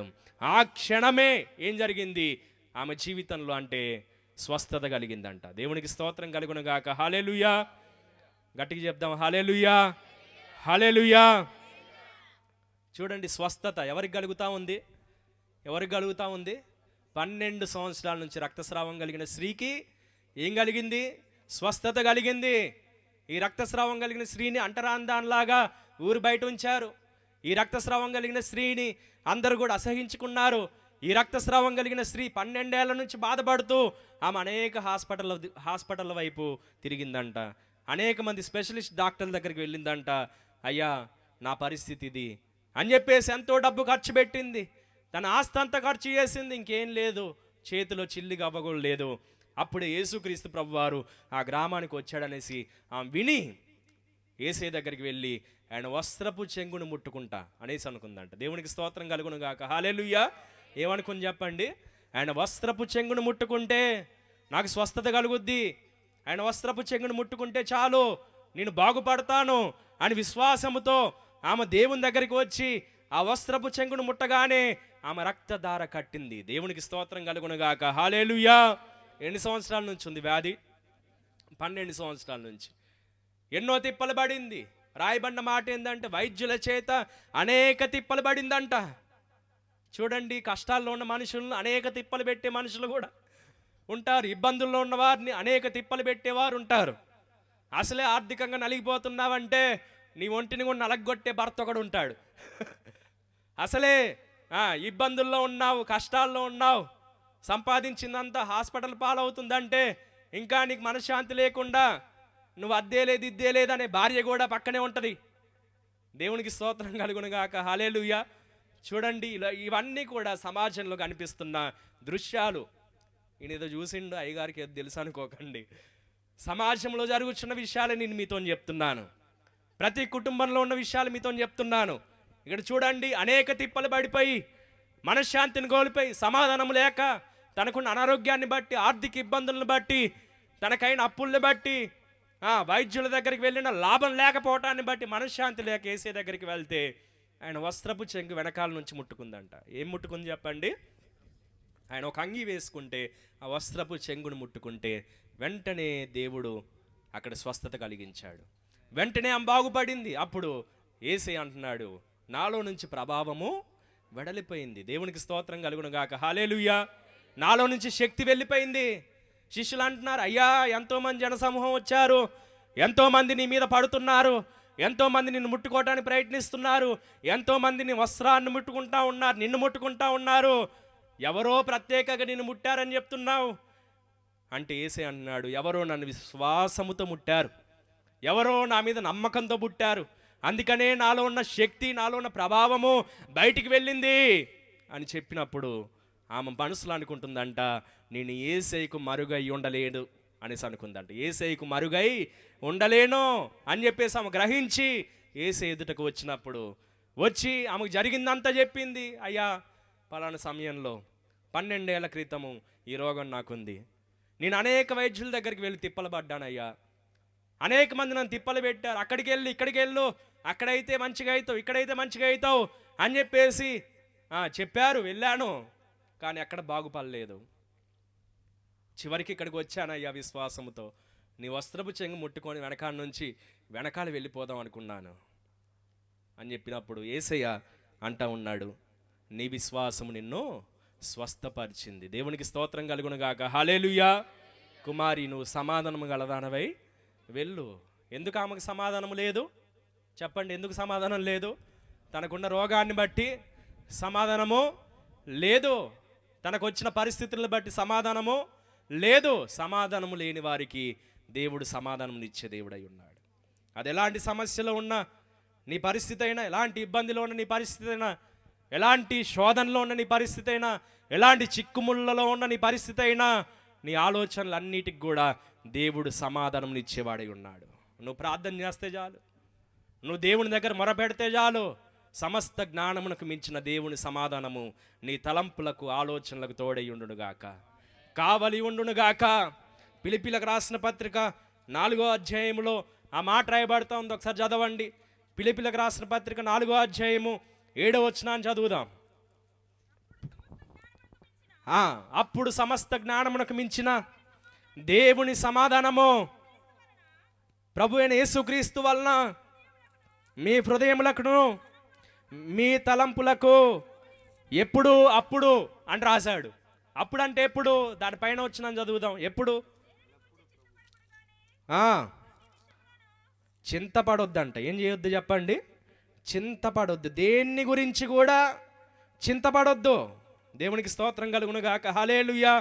మనకున్నది ఏంటయ్యా అంటే ఇంటి ముందు ఏముంది? చింత చెట్టు ఉంది. మనసులో ఏముందంటే చింత ఉంది.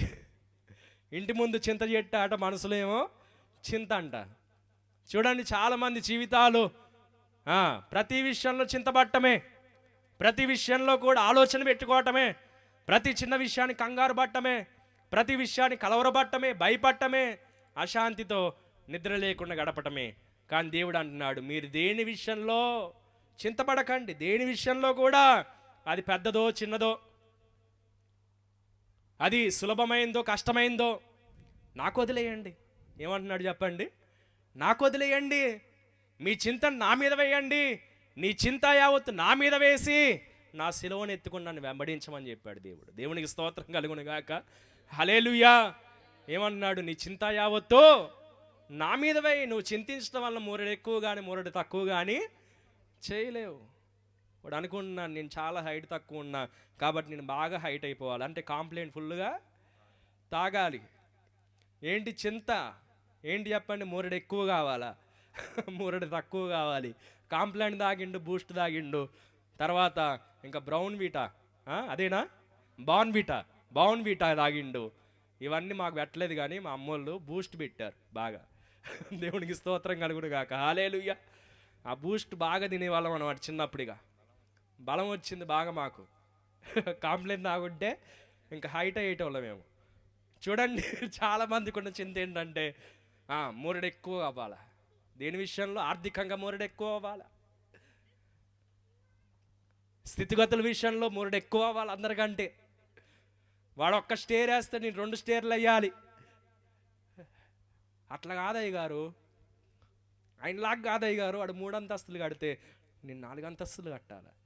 మూరడు ఎక్కువ కావాలి, చింత ఎక్కువ కావాలి, తక్కువ కావాలి అని చెప్పేసి అనుకుంటాం. చింతించడం వలన మూరడు ఎక్కువ కానీ మూరడు తక్కువ కానీ నువ్వు చేసుకోలేవు. కానీ ఇక్కడ అంటున్నాడు, నువ్వు దేని విషయంలో చింతించకూడదు, మీరు దేని విషయంలో చింతించకండి. కానీ ఏం చేయాలంట? ప్రతి విషయంలోనూ ప్రార్థన విజ్ఞాపనల చేత కృతజ్ఞతాపూర్వకముగా మీ విన్నపములు దేవునికి తెలియజేయుడి. స్తోత్రం కలుగును గాక. హల్లెలూయా. విన్నపాలు ఎవరికి తెలియజేయాలా? చెప్పాలి నీకు. అక్క, చింతలున్న అక్కలు, ఇబ్బందులున్న అక్కలు, మనశ్శాంతి లేక బ్రతుకుతున్న అక్కలు. కొంతమంది ఏమనుకుంటారంటే, నాకు మనశ్శాంతి లేదని చెప్తే నేను తక్కువైపోతానేమో అనుకుంటారు.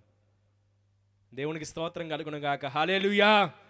నా దగ్గర చెప్తే తక్కువైతావు, మనుషులతో చెప్తే తక్కువైతావు, కానీ దేవునితో చెప్తే నీ చింతను తీసివేసే దేవుడై ఉన్నాడు. స్తోత్రం కలుగును గాక. హల్లెలూయా.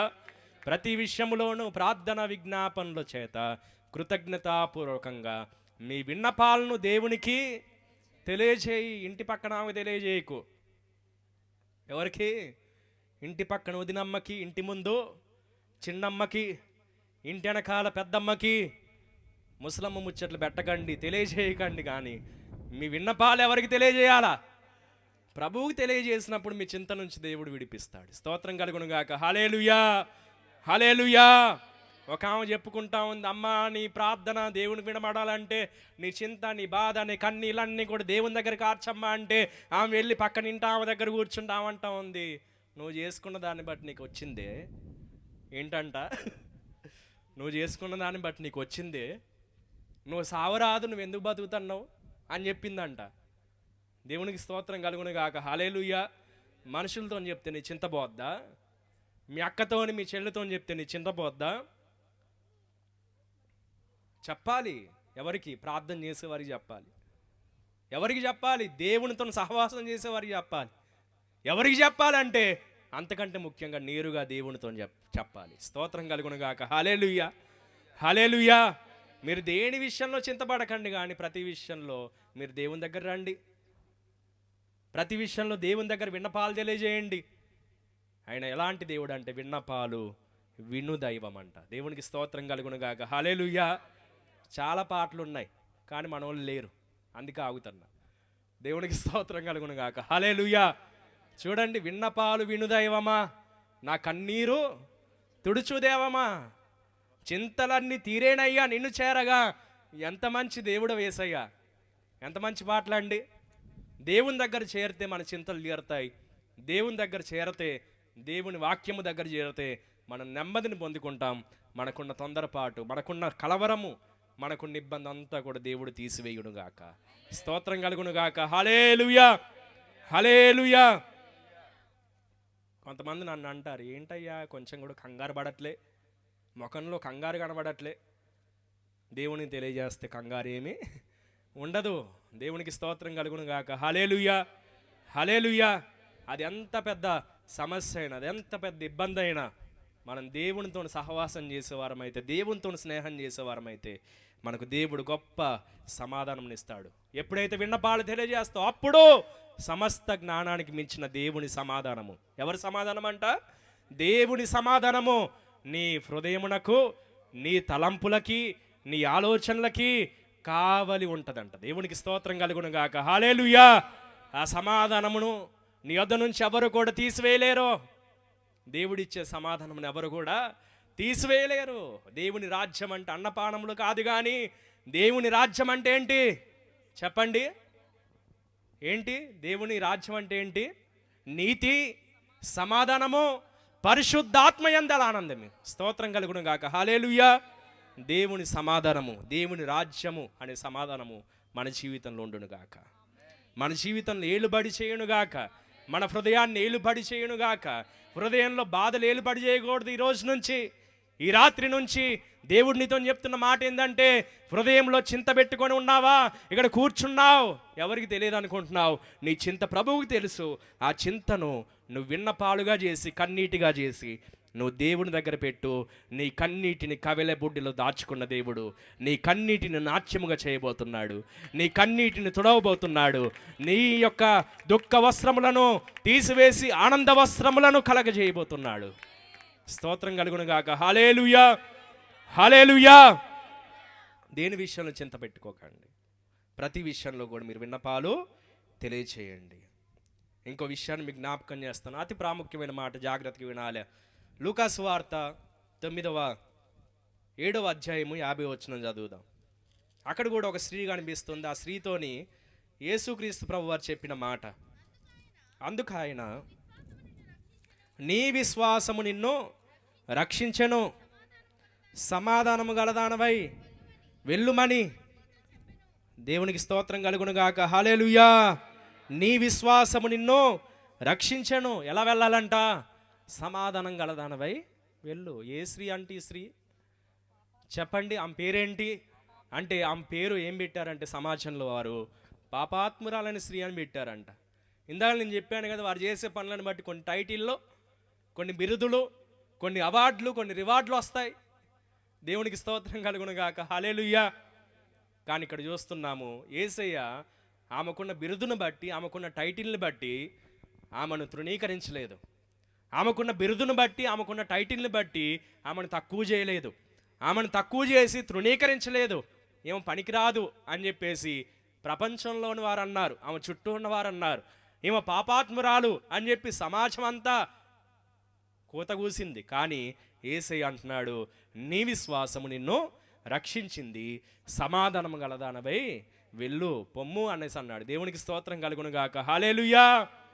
ఆమె యేసయ్య సీమోను అనే ఒక పరిసేని ఇంట్లో భోజనం చేస్తుంటే ఈ స్త్రీ వచ్చింది, పాపాత్మురాలనే స్త్రీ వచ్చి ఆమె ఏం చేస్తూ ఉందంటే, యేసయ్య పాదాల దగ్గర కూర్చుందంట. కూర్చొని కన్నీళ్లు గారుస్తూ ఉందంట, పశ్చాత్తాపడుతుందంట.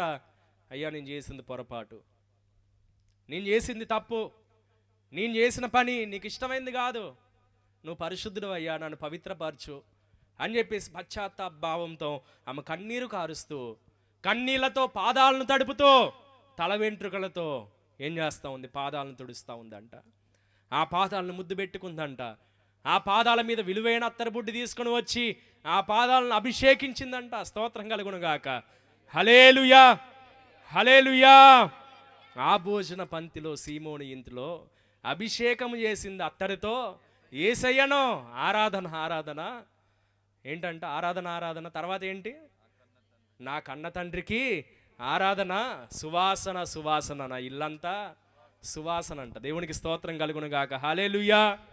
చూడండి ఇక్కడ మనం చూస్తున్నాము, ఆమె భోజన పంక్తిలో కూర్చున్నప్పుడు యేసుక్రీస్తు ప్రభు దగ్గరికి వెళ్ళి, ఆయన పాదాల దగ్గరికి వెళ్ళి, అయ్యా నేను చేసిన పాపాన్ని బట్టి నా జీవితంలో సమాధానం లేదు, నేను చేసిన పాపాన్ని బట్టి ఏదో సంపాదించుకున్నాను అని చెప్పేసి అనుకున్నాను, కానీ నా సంపాదన వల్ల నాకు సమాధానం కలగలేదు, నా సంపాదన వల్ల నాకు మనశ్శాంతి కలగలేదు. కొంతమంది ఏమనుకుంటారు, నేను త్రాగటం వల్ల నాకు బాగా బలం వస్తుంది. ఏమనుకుంటారు చెప్పండి? నేను త్రాగటం వల్ల నాకు బాగా ధైర్యం వస్తుంది. ఒక ఆయన మా దగ్గర ఊట్కూరులో వస్తూ ఉంటాడు, వారి కొడుకు గురించి చెప్తాడు, అయ్యా తాగకపోతే మనిషి పిల్లే, కానీ తాగితే మాత్రం పులయ్య గారు. దేవుడికి స్తోత్రం కలుగుడు గాక. హల్లెలూయా. చూడండి, తాగితే ఏదో లాభం జరుగుతుంది. కొంతమంది ఏం చేస్తూ ఉన్నారు, ఎండాకాలం వచ్చింది, ఏం చేస్తారు చెప్పండి? కళ్ళు తాగి దానికి ఒక రీజన్ చెప్తారు. ఏంటి? కళ్ళంట సలవ చేస్తుందంట. దేవునికి స్తోత్రం కలుగును గాక. హల్లెలూయా. మద్యం ఏం పుట్టిస్తుంది? అల్లరి పుట్టిస్తుంది. మత్తు ఏం చేస్తుందంటే అల్లరిని పుట్టిస్తుంది. ఈరోజు జరిగే అన్ని నేరాలు కూడా మనం న్యూస్లో చూసినప్పుడు ప్రతి నేరానికి కూడా వెనకాల కారణం ఏంటి చెప్పండి? మద్యము. మత్తు వలన యాక్సిడెంట్లు జరుగుతున్నాయి. మత్తులో ఏం చేస్తున్నారు చెప్పండి? భార్యను చంపేస్తున్నారు. మత్తులో పిల్లల్ని ఏం చేస్తున్నారు అర్థం కావట్లేదు. మత్తులో వస్తువులను ఏం చేస్తారో అర్థం కావట్లేదు. మత్తులో కొంతమంది భార్యలు కూడా ఈ రోజుల్లో తయారైపోయారు. భర్తలను చంపి ముక్కలుగా కోసి డ్రమ్ముల్లో పెడుతున్నారంట. దేవుడికి స్తోత్రం కలుగును గాక. హల్లెలూయా. ఒకప్పుడు మీ రాజ్యమే, ఇప్పుడు మా రాజ్యమే. మాకు మహాలక్ష్మి పథకం ఉంది, ఏమనుకుంటున్నావో? మాకే సపోర్ట్ ఉంది, న్యాయ వ్యవస్థ అంతా మాకు తోడుగా ఉంది అని చెప్పేసి ఈరోజు చాలామంది భార్యలు ఏం చేస్తూ ఉన్నారంటే భర్తలను కూడా చంపే స్థితి వచ్చింది. లోకంలో పరిస్థితులు ఈ విధంగా కనిపిస్తూ ఉన్నాయి. చూడండి, పాపము చేస్తూ ఆ పాపాన్ని బట్టి ఏమనుకుంటున్నారు? దీనివల్ల నాకు ఈ లాభము వస్తుంది, దీనివల్ల ఈ యొక్క లాభాన్ని నేను పొందుకుంటాను, దీనివల్ల నేను ఈ ప్రయోజనాన్ని పొందుకుంటాను అని చెప్పేసి అనుకొని వారి జీవితాన్ని, వారి కుటుంబాన్ని, వారికి ఉన్న మంచి పేరును నాశనం చేసుకొని వారి జీవితంలో అస్తవ్యస్తం అయిపోతున్నారు. అగమ్య గోచరంగా వారి జీవితం మారిపోతూ ఉంది. చాలా మంది జీవితాలు కేవలం తాగుడనే మాట మాత్రమే కాదు, కానీ వ్యభిచారమైన, దొంగతనమైన వారు చెప్పే మాటలు ఎలా ఉంటాయి? అయ్యా ఇది చేస్తే నాకు లాభం అనేసి అంటారు. కానీ అది చేయటం ద్వారా మనిషిలో ఉన్న మనస్సాక్షిని చంపుకొని ఆ పనులు చేయటం వలన ఏం జరుగుతుందంటే ఆ మనసులో ఉన్న శాంతిని కోల్పోయి అశాంతితో, అసమాధానంతో వారి జీవితాన్ని వెళ్ళబుచ్చుతూ ఉంటారు చాలామంది. కాబట్టి ఇక్కడ పాపాత్మురాలైన స్త్రీ కూడా పశ్చాత్తాపముతో యేసు దగ్గరికి వచ్చింది. ఆమెకేం లేదంటే సమాధానము లేదో, అన్నీ ఉన్నాయి, అన్ని సదుపాయాలు వచ్చాయి. ఆమె విలువైన అత్తరుబుడ్డిని తీసుకొని వచ్చిందంటే ఆమె కలిగిన ఆస్తిని గురించి మనం ఆలోచన చేయాలి. పరిశీలి ఏమన్నారు? ఈ అత్తరుబుడ్డిని బీదల కొరకు ఇవ్వచ్చు కదా అనేసి అన్నారు. అంటే ఆమె ఎంత విలువైంది తీసుకొని వచ్చిందో మనం అర్థం చేసుకోవాలి. విలువైన ఆమె అత్తరుబుడ్డిని తీసుకొని వచ్చి యేసయ్య దగ్గర అర్పించిందంటే ఆమెకు అన్నీ కలిగాయి, కానీ ఆమె జీవితంలో ఉన్న శాంతిని పాపాన్ని బట్టి కోల్పోయింది, సమాధానమును పాపాన్ని బట్టి కోల్పోయింది. ఇప్పుడు అంటున్నాడు యేసయ్య, అమ్మా నువ్వు విస్తారముగా ప్రేమించావు కాబట్టి నీ విస్తారమైన పాపములు క్షమించబడ్డాయి అని చెప్పాడు. స్తోత్రం కలుగును గాక. హల్లెలూయా.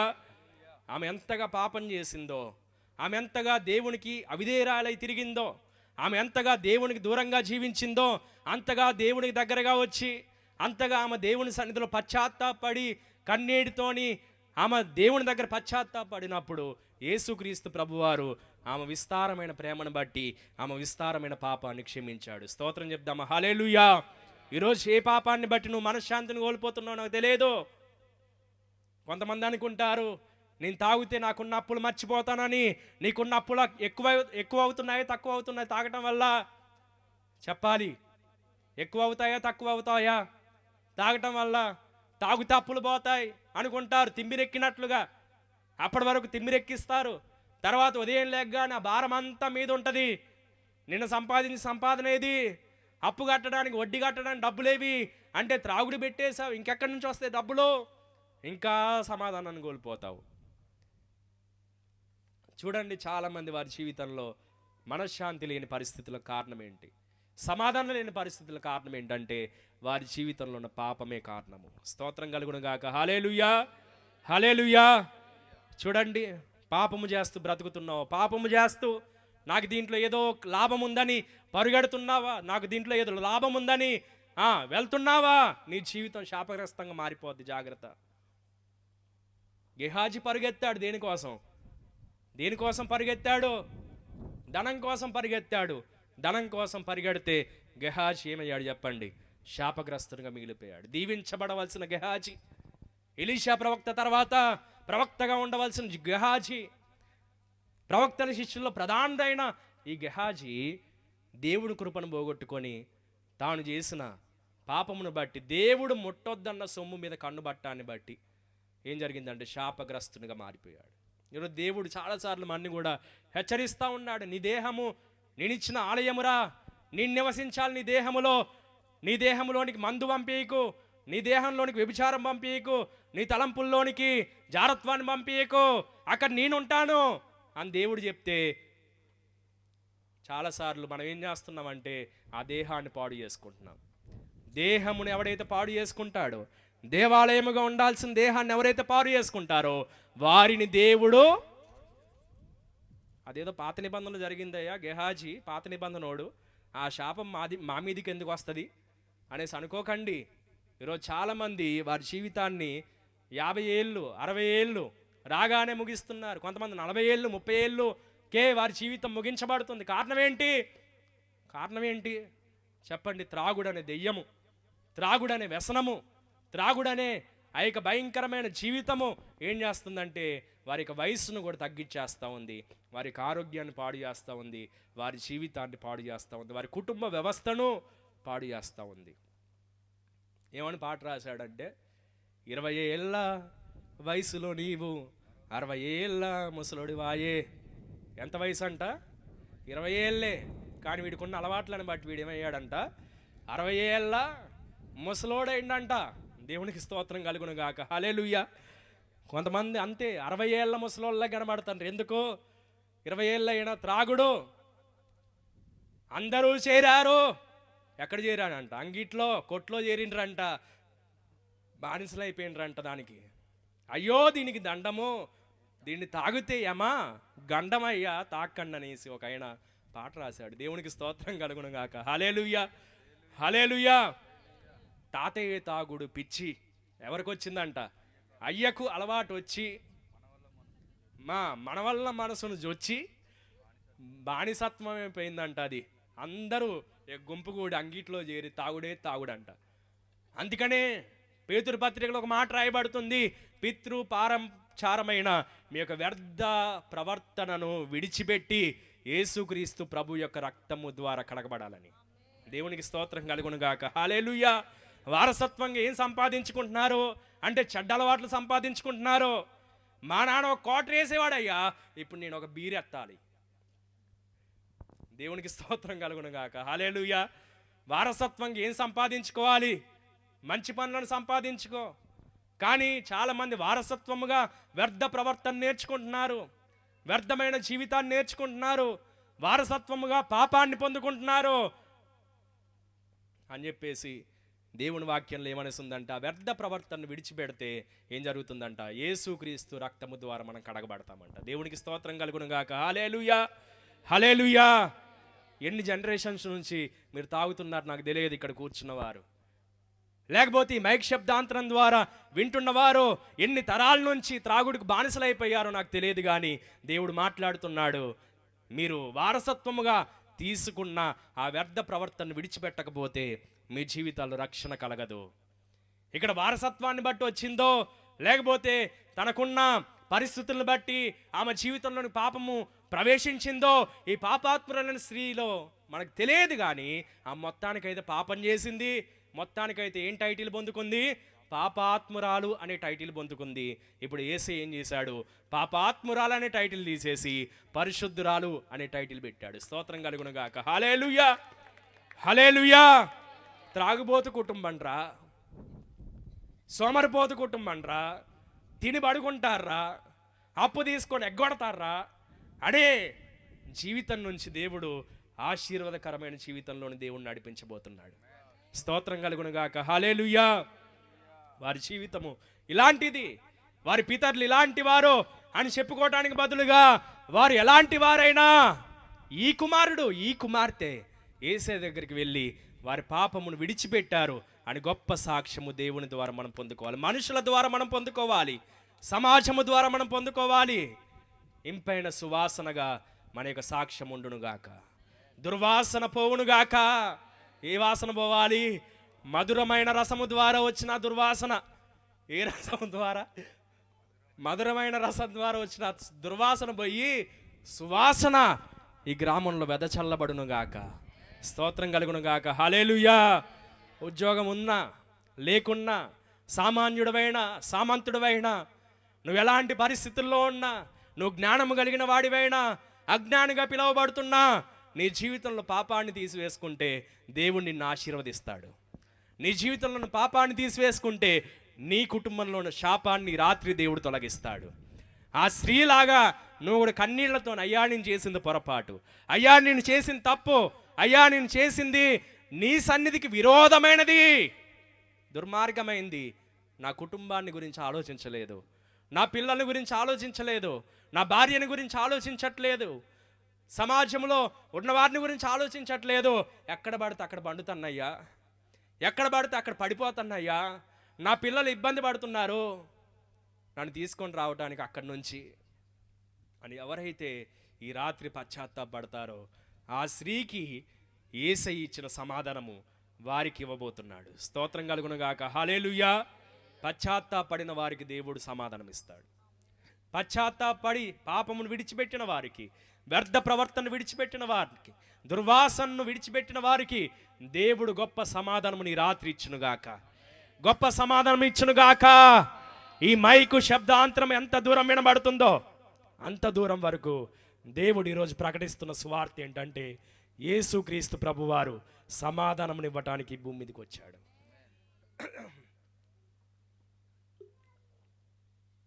పాపములో ఉన్న మనిషికి సమాధానం ఇచ్చే దేవుడు ఆయన. లోకాశల్లో ఉన్న మనిషికి ఆ లోకాశల నుంచి విడిపించి సమాధానం ఇచ్చేవాడు. పాపాన్ని విడిచిపెట్టి, లోకాశలు విడిచిపెట్టి ఎవరైతే వారి జీవితాన్ని రాత్రి ఆ స్త్రీ సమర్పించుకున్నట్లుగా సమర్పించుకుంటారో వారితో దేవుడు మాట్లాడుతున్నాడు. నా కుమారుడా నువ్వు సమాధానం కలిగి వెళ్ళయ్యా, నా కుమార్తె నువ్వు సమాధానం కలిగి వెళ్ళు. ఈ మాటలు ఉట్టిటి మాటలు కాదు, యేసయ్య రక్తము ప్రతి పాపము నుంచి మనం విడిపించబోతుంది. స్తోత్రం కలుగునుగాక. హల్లెలూయా. హల్లెలూయా. రేపటి దినమున మీరు వస్తే యేసుక్రీస్తు ప్రభు యొక్క రక్తాన్ని గురించి అద్భుతమైన సందేశము ఉంటుంది. కానీ ఈరోజుకి దేవుడు మనతో మాట్లాడిన మాటలు ఏంటంటే సమాధానము ఎవరి జీవితంలో లేదంటే భయపడే వారికి సమాధానము లేదు. రెండోదిగా అనారోగ్యముతో ఉన్నవారికి, అప్పుల్లో ఉన్నవారికి, ఆర్థిక ఇబ్బందుల్లో ఉన్నవారికి, నానా రకాలైన చింతల్లో ఉన్నవారికి ఏం లేదు, సమాధానము లేదు.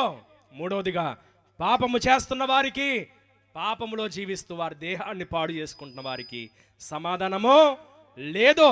యేసుక్రీస్తు ప్రభువారు ఈ మూడు రకాలైన మనుషులకు, ఈ మూడు రకాలైన ప్రజలకు సమాధానం ఇవ్వటానికి ఈ భూమి మీదకి సమాధానకర్తగా దిగి వచ్చాడు.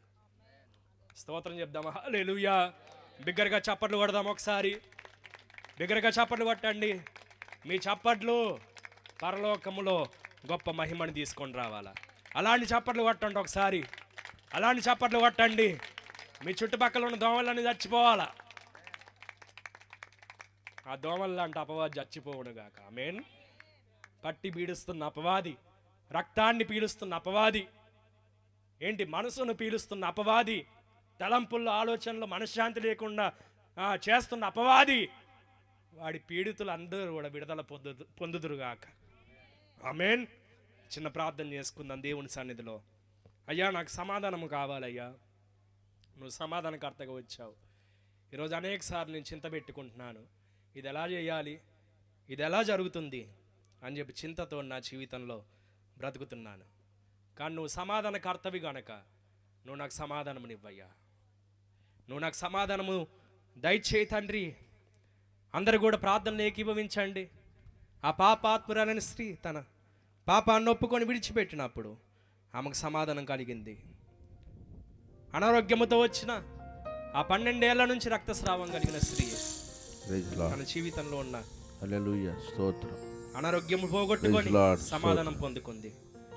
భయముతో ఉన్న రక్త ప్రభావమున నారోత హృదయం బూను నీ రక్త ప్రభావమున అందరం కూడా నారోత హృదయం బూను పవిత్ర పరచు తండ్రి ప్రతి పాపమును కడి పవిత్ర పరచుము తండ్రి ప్రతి పాపమును కడిగి ప్రియ యేసు నిర్చితివి ప్రియమారణ హృదయం ముదమారవసి చూడా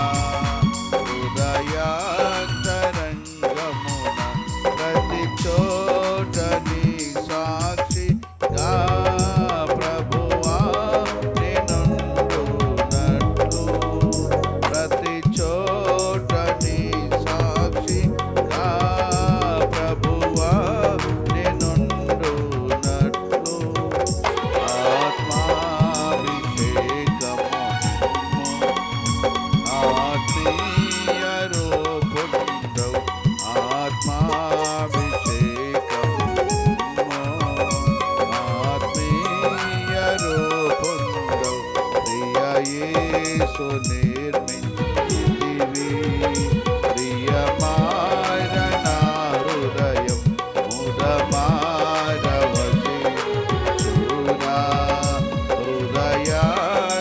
హృదయాంతరంగమున ప్రియ యేసు నిర్మించితివి ప్రియమారణ హృదయం ముదమారవసి చూడా